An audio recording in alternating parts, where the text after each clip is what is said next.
الحمد لوليه والصلاة والسلام على نبيه أما بعد فأعوذ بالله من الشيطان الرجيم بسم الله الرحمن الرحيم رب اشرح لي صدري ويسر لي أمري واحلل عقدة من لساني يفقهوا قولي۔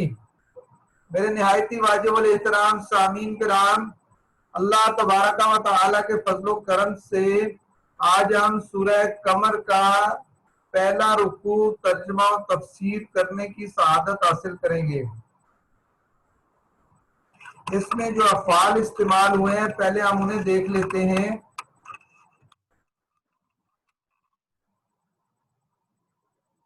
اقتربت نزدیک آئی، قریب آئی، نزدیک آ گئی، قریب آ گئی۔ has come near۔ انشقا پھٹ گیا، has split۔ کذب جھٹلایا۔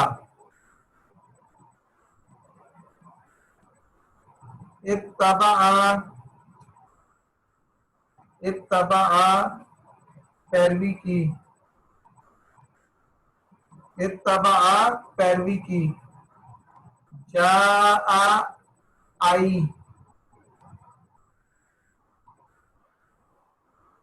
تغنی کفایت کرے، کرتی ہے۔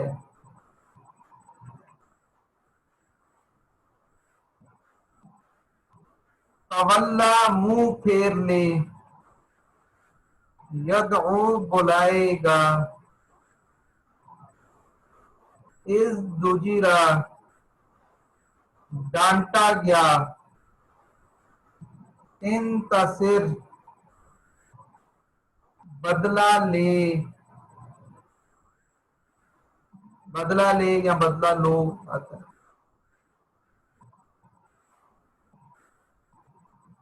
فتح کھولے، فجرنا پھاڑ دیا ہم نے۔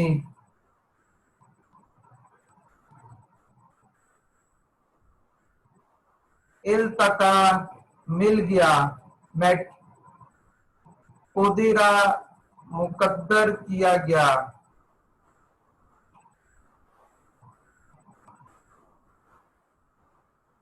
حملہ چڑھا لیا۔ تجری بہتی ہے۔ ترکنا چھوڑ دیا ہم نے، وی لیفٹ۔ یسرنا آسان کیا ہم نے، وی ہیو میڈ ایزی۔ تنزع اکھاڑ لیتی ہے۔ پلگنگ آؤٹ اکھاڑ لینا۔ یرو دیکھیں گے۔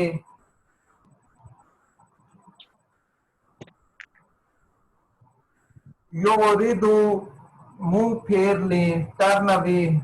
یقولو کہتے ہیں وہ۔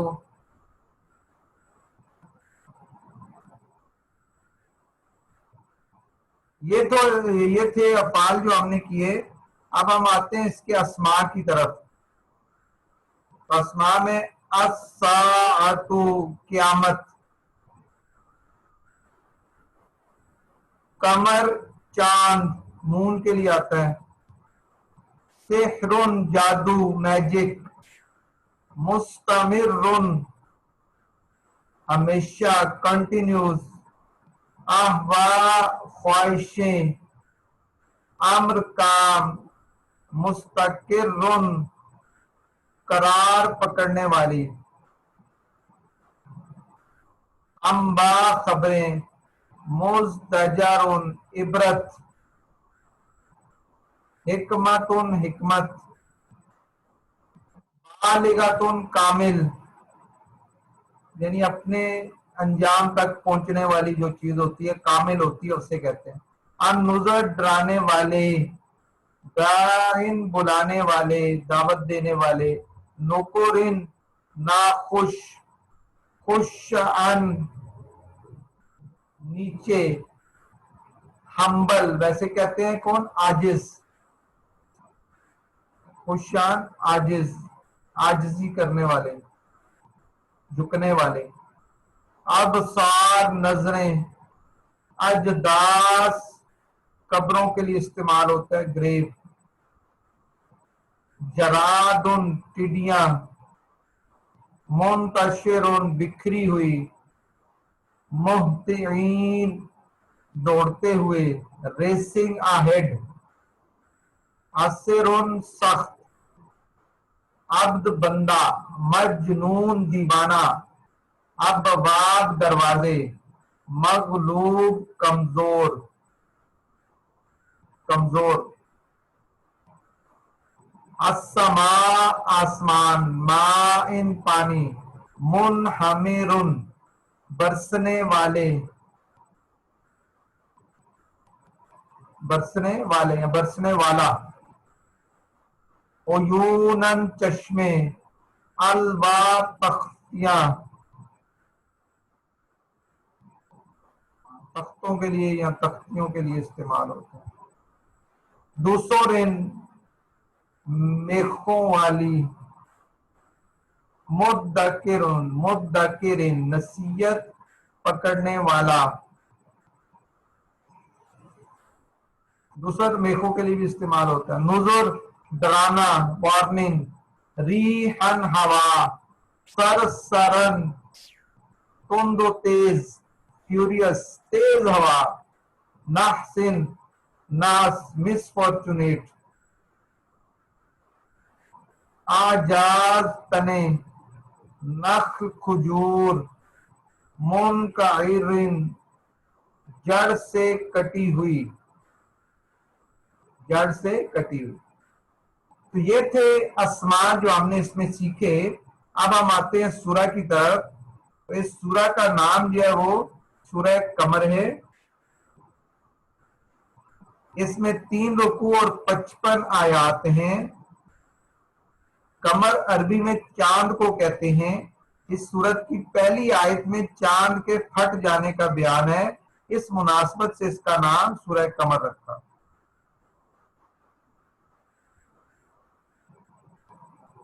سورہ قمر کے فضائل کے حضرت عبداللہ بن عباس رضی اللہ عنہما سے روایت ہے کہ نبی اکرم صلی اللہ علیہ وسلم نے ارشاد فرمایا، سورہ اقتربہ کی تلاوت کرنے والے کا چہرہ قیامت کے دن روشن ہوگا.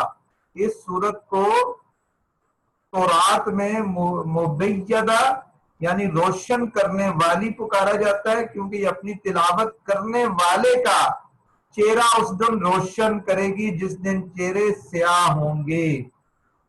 اس لیے اس کی جو ہے وہ تلاوت زیادہ سے زیادہ جو ہے وہ کرنی چاہیے.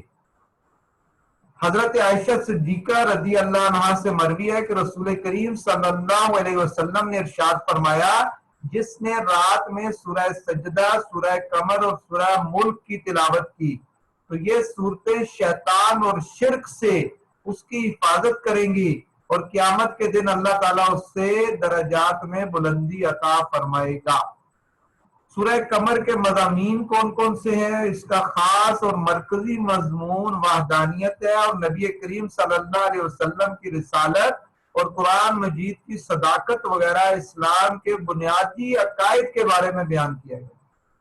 اس سورہ کی ابتدا میں تاجدار رسالت صلی اللہ علیہ وسلم کے ایک معجزے اور کفار مکہ کے طرز عمل کا بیان ہے. حضور اقدس صلی اللہ علیہ وسلم کو مشرکین سے اعراض کرنے اور انہیں قیامت قریب آنے اور اس دن انہیں پہنچنے والی سختیوں سے ڈرانے کا حکم دیا گیا. اسی طرح اس سورہ میں حضور پر نور صلی اللہ علیہ وسلم کی تسلی کے لیے اختصار کے ساتھ سابقہ امتوں میں سے حضرت نوح کی قوم عاد، قوم سمود اور حضرت لوط کی قوم اور فرعون کی قوم کے حالات اور ان کا انجام بیان کیا گیا اور کفار قریش کو مخاطب کر کے ان امتوں کے انجام سے ڈرایا گیا. اور کیا مضمون ہے؟ اس سورہ کے آخر میں بدبخت کفار کا حال اور سعادت مند متقی لوگوں کی جزا کو بیان کیا گیا. اب آتے ہیں سورہ کی طرف. بسم اللہ الرحمن الرحیم. اللہ کے نام سے شروع جو نہایت مہربان اور رحمت والا ہے. اقتربت الساعۃ وانشق القمر. اقتربا قریب آ گئی. الساعۃ قیامت. وانشق اور پھٹ گیا. القمر قمر چاند پھٹ گیا. یعنی قیامت قریب آ گئی اور چاند پھٹ گیا.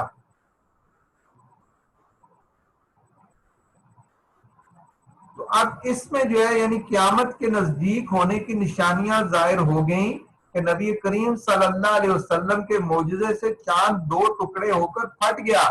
چاند کا دو ٹکڑے ہونا جس کا اس آیا میں بیان ہے، یہ نبی کریم صلی اللہ علیہ وسلم کے روشن معجزات میں سے ہے. اشارے سے چاند چیر دیا. سیاہ ستہ کی کثیر احادیث میں اس عظیم معجزے کے مختلف پہلو بیان کیے. چنانچہ حضرت انس بن مالک رضی اللہ عنہ فرماتے ہیں اہل مکہ نے حضور سید المرسلین صلی اللہ علیہ وسلم سے ایک معجزہ دکھانے کی درخواست کی تو حضور پر نور نے چاند ٹکڑے کر دکھایا. تو اس طرح یہ چاند دو. حضرت عبداللہ بن مسعود رضی اللہ عنہ فرماتے ہیں کہ رسول اللہ صلی اللہ علیہ وسلم کے زمانے میں چاند دو ٹکڑے ہو کر پھٹا. ایک ٹکڑا پہاڑ کے اوپر اور دوسرا ٹکڑا اس کے نیچے. تب رسول اکرم صلی اللہ علیہ وسلم نے فرمایا گواہ رہو. یہ بخاری کی کتاب التفسیر میں اس کو بیان کیا. تو اس طرح جو ہے اس عظیم معجزے کا یہاں کیا ذکر ہے. پھر کیا فرمایا اس کے بعد وَإِن يَرَوْا آیَةً يُعْرِضُوا. اچھا وَإِن اور اگر یرو دیکھتے ہیں وہ کفار آیتن کوئی نشانی یعرضوا تو اس سے منہ پھیر لیتے ہیں. وَيَقُولُوا اور کہتے ہیں وہ سحر یہ جادو ہے مستمر دائمی ایک دائمی جادو ہے جو کر دیا گیا. اس سے بھی وہ کیا عبرت حاصل نہیں کرتے بلکہ اس کو جادو کہہ دیتے ہیں. وَكَذَّبُوا اور جھٹلایا انہوں نے. وَاتَّبَعُوا اور اتباع کی انہوں نے. أَهْوَاءَهُمْ اپنی خواہشوں کی. وَكُلُّ أَمْرٍ مُسْتَقِرٌ اور ہر کام قرار پا چکا ہے. مستقر ہوتا ہے قرار پا چکا ہے یعنی اللہ تعالیٰ ہر کام کو جو ہے وہ اپنے انجام تک پہنچانے والا ہے. کفار مکہ نے نبی کریم صلی اللہ علیہ وسلم کو اور ان معجزات کو جھٹلایا جو انہوں نے اپنی آنکھوں سے دیکھے اور وہ اپنی ان باطل خواہشوں کے پیچھے ہوئے جو شیطان نے ان کے دل میں ڈال دی تھی کہ اگر انہوں نے نبی کریم صلی اللہ علیہ وسلم کے معجزات کی تصدیق کی تو ان کی سرداری ختم ہو جائے گی اور قریش کی کچھ بھی عزت اور قدر باقی نہ رہے گی. اللہ تعالیٰ ارشاد فرماتا ہے کہ ہر کام اپنے وقت پر ہونے والا ہے. کیا فرمایا؟ کلُّ امر مستقر ہر کام اپنے وقت پر ہونے والا ہے. اس لیے انسان کو کبھی جلدی نہیں کرنی چاہیے. ہر کام اللہ تعالیٰ بھی اپنے وقت پر جو ہے سر انجام دیتا ہے.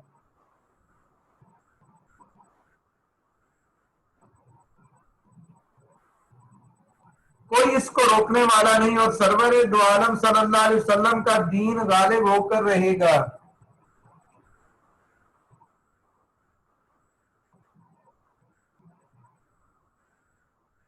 وَلَقَدْ جَاءَهُم مِّنَ الْأَنبَاءِ مَا فِيهِ مُزْدَجَرٌ اور بے شک جا آئی ہوں ان کے پاس من الانباء خبریں آ چکی. ما فیہ مزدجر اس میں ما جو فی اس میں مزدجر ڈانٹ ہے اس میں کافی ڈانٹ اور ڈپٹ موجود ہے. ارشاد فرمایا کہ کفار مکہ کے پاس قرآن پاک کے ذریعے پچھلی امتوں کے ان لوگوں کی خبریں آ چکی ہیں جو اپنے رسولوں کو جھٹلانے کی وجہ سے ہلاک کر دیے گئے اور ان خبروں میں کفار مکہ کے لیے کفر اور تکذیب سے کافی روک اور انتہائی درجے کی نصیحت ہے. اس آیت سے معلوم ہوا کہ ان لوگوں کے حالات معلوم کرنا عبرت اور نصیحت حاصل کرنے کے لیے بہت فائدہ مند ہے جو اللہ تعالیٰ کی نافرمانی اور اس کے ساتھ کفر کرنے کی وجہ سے ہلاک کر دیے گئے. حکمت بالغۃ اس میں حکمت ہے بالغۃ جو انتہا کو پہنچنے والی ہے بہت زیادہ حکمت موجود ہے. فما تغنی النذر وما اور نہیں تغنی فائدہ دیں گے انہیں، فائدہ دیں گے النذر ڈرانے والے امور فائدہ نہیں دیتے۔ ایسے لوگوں کو جو حسد اور اناد کی وجہ سے ہوتے ہیں انہیں یہ امور فائدہ نہیں دیتے، حالانکہ اس میں بہت فائدے والی باتیں ہیں۔ فتولی عنہم منہ پھیر لیتے ہیں وہ اس سے، فتولی اور منہ پھیر لو تم، عنہم ان سے، تم ان سے منہ پھیر لو۔ یوم یعنی رسول اللہ سے فرمایا جا رہا ہے کہ تم ان کفار کی سرکشی کا نتیجہ یہ ہے کہ آپ ان سے منہ پھیر لیں، کیونکہ وہ نصیحت کرنے اور ڈر سنانے کے قابل نہیں رہی۔ یوم یدعو الداعی الی شیء نکر، تو جس دن یدعو پکارے گا، الداعی پکارنے والا، الی شیء ایک شے کی طرف، سخت انجام کی طرف، نکر سخت، ایک سخت انجام کی طرف جو ان کو کیا بلائے گا۔ پھر کیا ہوگا؟ خشعن تو عاجزی کے ساتھ آئیں گے، جھکی ہوں گی، ابصارہم ان کی نظریں، تو ان کی نظریں جو اس وقت جھکی ہوئی ہوں گی۔ یخرجون من الاجداث، اجداث قبروں کو کہتے ہیں، تو یخرجون نکلیں گے وہ، من الاجداث قبروں سے باہر نکلیں گے، نظریں ان کی جھکی ہوں گی۔ کیسے ہوں گے؟ کأنہم گویا کہ جرادن، کہ وہ کیا ہیں؟ ٹڈیاں ہیں، منتشرن پھیلی ہوئی، یعنی اتنے لوگ ہوں گے، اور جیسے جو ہے چھوٹے جانور ٹڈیاں پھیلی ہوئی نظر آتی ہیں، اس طرح جو ہے زمین پہ خلق کی خلق ہوگی اور پھیلی ہوئی نظر آئے گی۔ مہطعین الی الداعی، دوڑتے ہوں گے، بھاگ رہے ہوں گے، الی طرف، الداعی بلانے والے کی طرف۔ یقول الکافرون اور کہیں گے کافر، ھذا یہ یوم دن ہے، عسر بڑا سخت، کہ یہ قیامت کا دن، یہ وقت بہت سخت ہے، جس وقت انہیں قبروں سے نکلیں گے اس وقت کی بات ہے۔ کذبت قبلہم قوم نوح، جٹلایا ان سے پہلے کون؟ نوح کی قوم نے، فکذبوا عبدنا،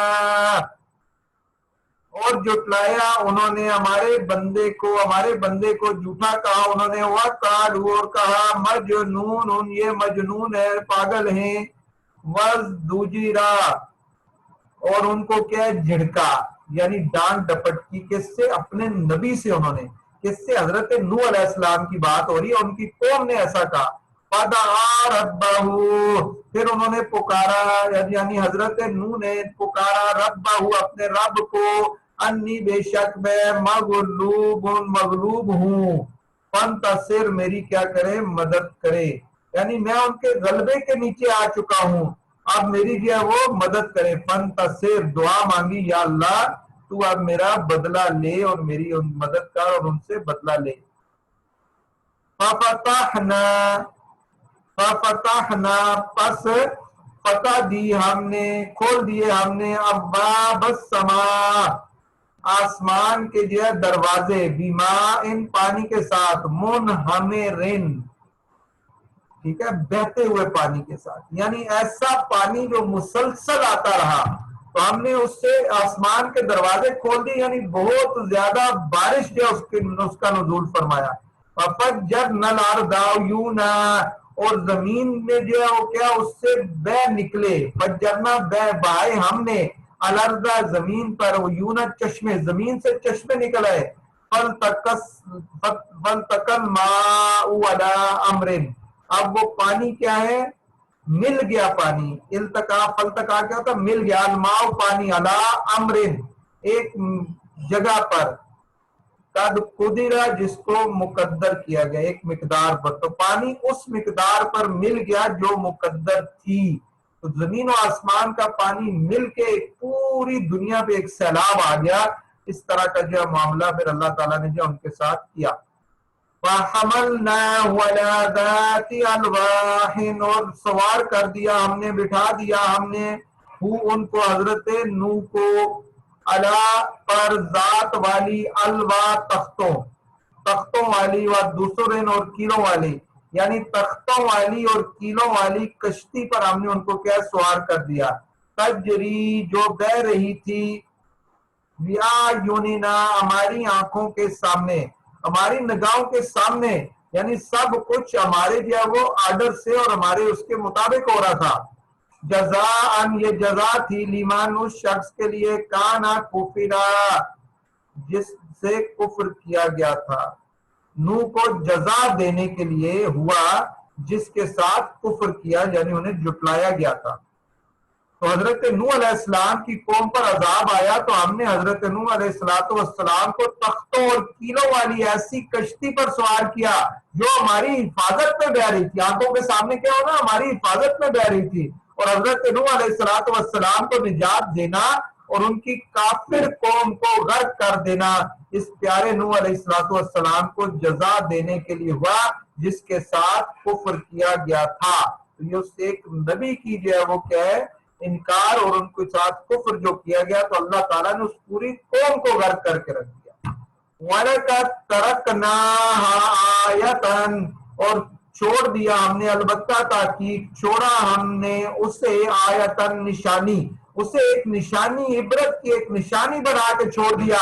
فَهَلْ مِن مُدَّكِرٍ بس کیا ہے کوئی نصیحت حاصل کرنے والا. مدکر نصیحت حاصل کرنے والا تو کوئی نصیحت حاصل کرنے والا ہے.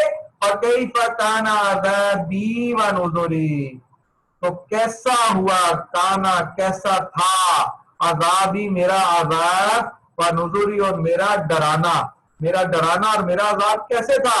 یعنی اللہ تعالیٰ فرما رہے ہیں کہ رسول کو جھٹلانے والوں کا انجام کیسا ہوا. کیا میرے رسول کو جھٹلانے والوں کو عذاب پہنچا یا نہیں. اے پیارے حبیب صلی اللہ علیہ وسلم جب آپ کو ان کے حالات معلوم ہو چکے تو آپ کفار کی اذیتوں پر صبر کیجئے. آپ کے ساتھ کفار کے معاملے کا انجام بھی اسی طرح ہوگا جیسے سابقہ رسولوں کے ساتھ کفر کرنے والوں کا انجام ہوا. وَلَقَدْ يَسَّرْنَا الْقُرْآنَ لِلذِّكْرِ اور بے شک ہم نے قرآن کو آسان کر دیا یاد کرنے کے لیے یا نصیحت لینے کے لیے. ذکر نصیحت کے لیے بھی ہوتا ہے یاد کرنے کے لیے بھی ہوتا ہے. فَحَلْ مِن مُدَّكِرٍ پس ہے کوئی نصیحت لینے والا یا یاد کرنے والا.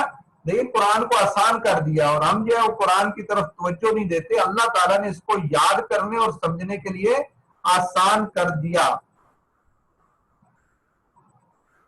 کذبت عاد جھٹلایا قوم عاد نے جھٹلایا. فکیف پس کیسا ہوا کیسا تھا کانا عذابی میرا عذاب ونذری اور میرا جھٹلانا اور اس کا ڈرانا.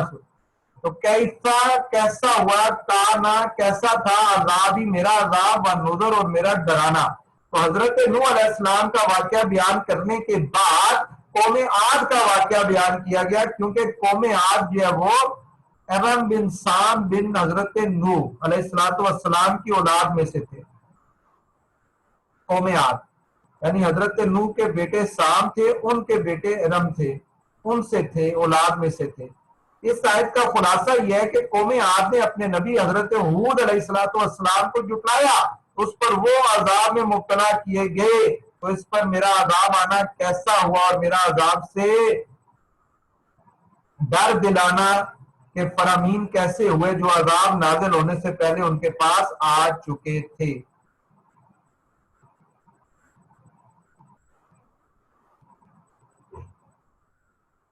انا ارسلنا علیہم بے شک بھیجا ہم نے ان پہ ریحن ہوا کو سرسرن جو بہت سخت تھے یعنی سخت آندھی کو بھیجا. فی یومن ایک دن میں نحسن جو نحوست تھا جس کی نحوست ان پر اس دن بھیجا اور وہ نحوست کیسی تھی مستمرن ہمیشہ کے لیے رہی. تو بے شک ہم نے ان پر ایک ایسے دن میں ایک سخت آندھی بھیجی جس کی نحوست ان پر ہمیشہ کے لیے رہی. یعنی اس دن بھیجی کہ اس دن وہ جو آندھی تھی اس کی نحوست ہمیشہ کے لیے یعنی وہ ہمیشہ کے لیے ختم ہو گئے. تنز الناسا وہ لوگوں کو تنز اکھیڑ دیتی تھی.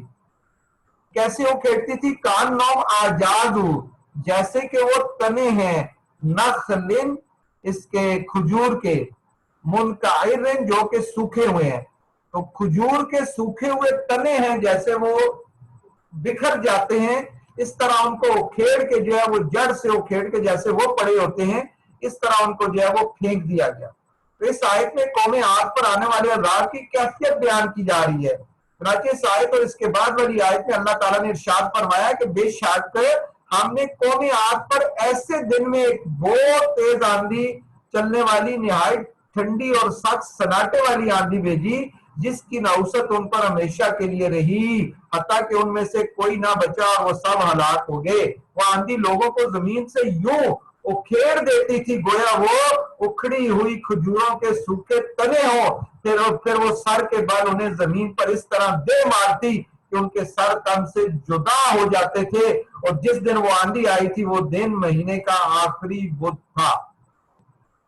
تو بعض لوگ مہینے کے آخری بدھ کو منحوس کہتے ہیں اور اس کی دلیل کے طور پر یہ آیت پیش کرتے ہیں، مگر یہ غلط ہے، کیونکہ اس بدھ کی نحوست صرف قوم عاد کے لیے تھی، کسی اور قوم کے لیے نہیں ہے۔ اللہ تعالیٰ کے سارے دن برابر ہوتے ہیں۔ فَكَيْفَ كَانَ عَذَابِي وَنُذُرِ، تو پس کیسا ہوا میرا عذاب اور میرا ڈرانا۔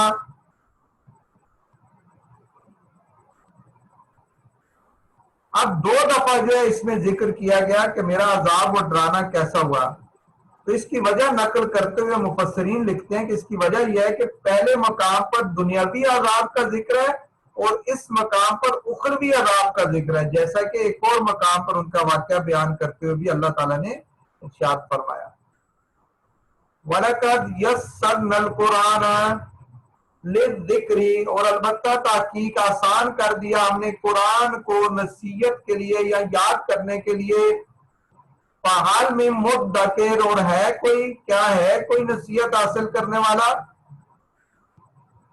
اب یہاں بھی جو ہے فرمایا کہ ہم نے قرآن کو آسان کر دیا، تو کیا کوئی نصیحت حاصل کرنے والا ہے؟ تو قرآن پاک کے علاوہ جتنی آسمانی کتابیں نازل ہوئی وہ صرف انبیاء کرام کو زبانی یاد تھیں، اور ان کی امت کے لوگ صرف دیکھ کر ہی اس کی تلاوت کر سکتے تھے، جبکہ اللہ تعالیٰ نے اپنے حبیب صلی اللہ علیہ وسلم کی امت کو یہ خصوصیت عطا فرمائی کہ ان میں چھوٹوں سے لے کر بڑوں تک بے شمار ایسے لوگ موجود ہیں جنہیں قرآن پاک زبانی یاد ہے۔ تو ایک تو یاد کرنا، اور دوسرا جو ہے اس سے نصیحت حاصل کرنا کہ ہر کوئی اس کو پڑھ کے اس سے نصیحت حاصل کر سکتا ہے۔ تو اللہ تبارک و تعالیٰ سے دعا ہے کہ جو کچھ سنا اس پر عمل کرنے کی توفیق عطا فرمائے۔ وما علینا الا البلاغ۔